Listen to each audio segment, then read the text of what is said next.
Hey everyone! In this video, I want to explain how I am using 10 gauge wire to transmit power from 2500 watts of solar panels to my solar charge controller.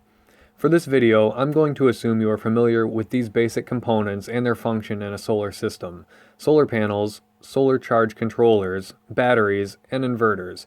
If you have been researching solar power systems for more than 5 minutes, you've probably heard the question, should I use PWM pulsed width modulation charge controllers or an MPPT maximum power point tracking charge controller? This video is likely going to answer that question for you, but no promises. Let's get started. PWM charge controllers have one very attractive characteristic: cost. An entry-level charge controller for a 12-volt system can be had for $20 to $50. The cream of the crop is in the neighborhood of $150 to $200. For someone who is looking to install a small solar system of 600 watts or less with solar panels within 25 or 30 feet of the controller, PWM charge controllers are hard to beat. However, when the solar system wattage increases, or the distance between the solar panels and the charge controller increases, PWM controllers become cumbersome.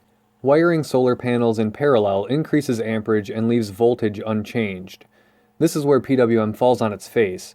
Because of Watt's law, which states that wattage equals amperage times voltage, a 600 watt system operating with 18 volt panels, as is the case for most 12 volt systems, requires wiring that can handle 33 amps continuously. If you refer to an ampacity chart, 33 amps requires a minimum of 8 gauge wire. Price out 100 feet of 8 gauge wire and it becomes apparent that a better solution for power transmission is required for high wattage solar arrays over long distances. One option is to increase your battery bank voltage, which uses Watt's law to your advantage. If you double your battery bank voltage to 24 volts, you halve your amperage.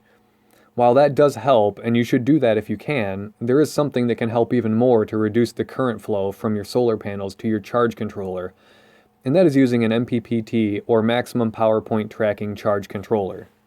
MPPT charge controllers do not have such a restrictive input voltage limit like PWM charge controllers do. My MPPT charge controller will accept up to 150 volts open circuit.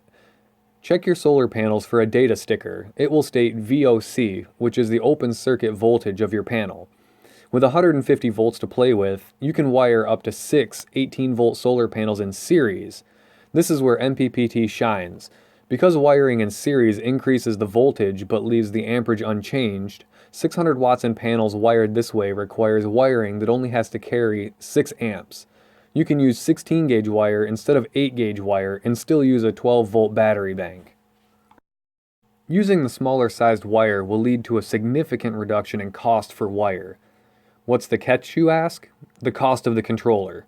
A decent quality MPPT solar charge controller like my Morningstar TriStar MPPT45, which can charge my batteries at 45 amps, is going to set you back $470 or so.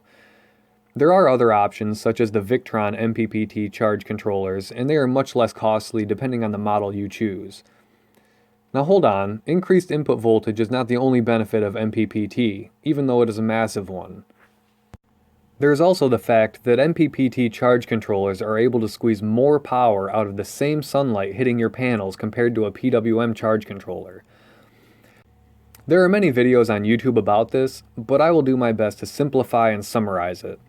An MPPT charge controller will constantly check for a better performing volt-amp combination that your panels can output with the sunlight available to them.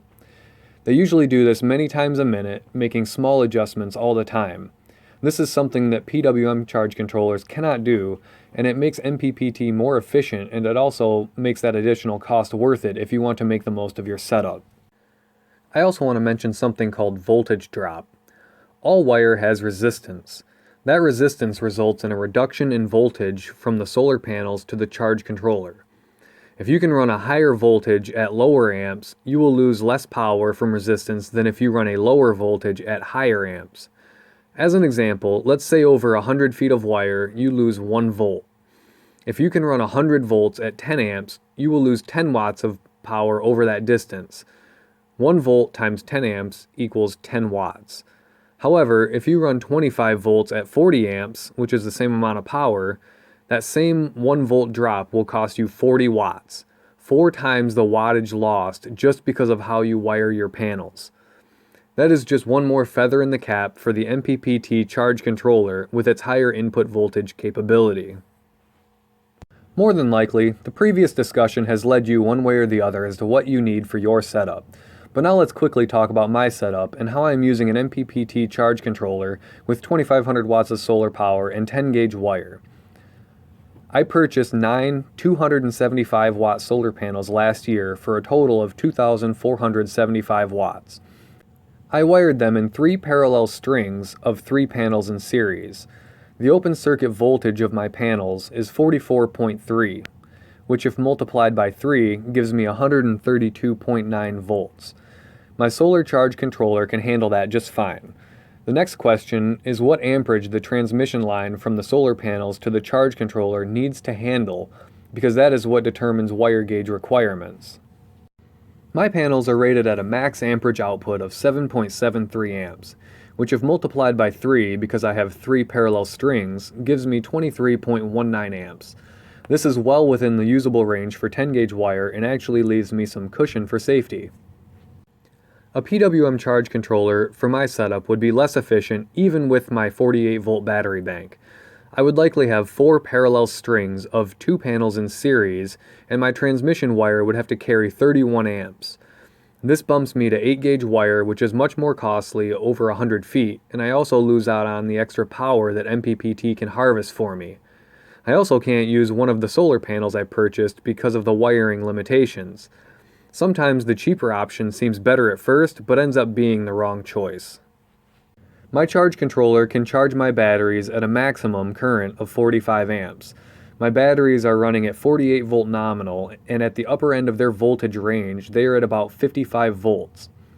45 amps times 55 volts is 2,475 watts, so my charge controller capacity and my solar panel output capacity are identical on paper. This works out well, and I'm very happy with how my components came together, especially because it was entirely by coincidence. So now you know how I have my panels wired up. I made the most of the input voltage limit on my charge controller, and that is the biggest secret to ensuring you have the smallest gauge wire you can safely run for your system. There are calculators available online to determine the best series parallel connections for your solar panels and charge controller input voltage capacity. The one that I used and like very much is the calculator from Morningstar. There will be a link in the description for the calculator, as well as my charge controller. I will also leave a link for a 30 amp version of my charge controller that is less expensive but still very capable. That's it for this video. Thank you all for watching. Hit the like button if you found it informative. Definitely comment if you have any questions, suggestions, or feedback. Subscribe if you enjoy the content, and I'll see you on the next one.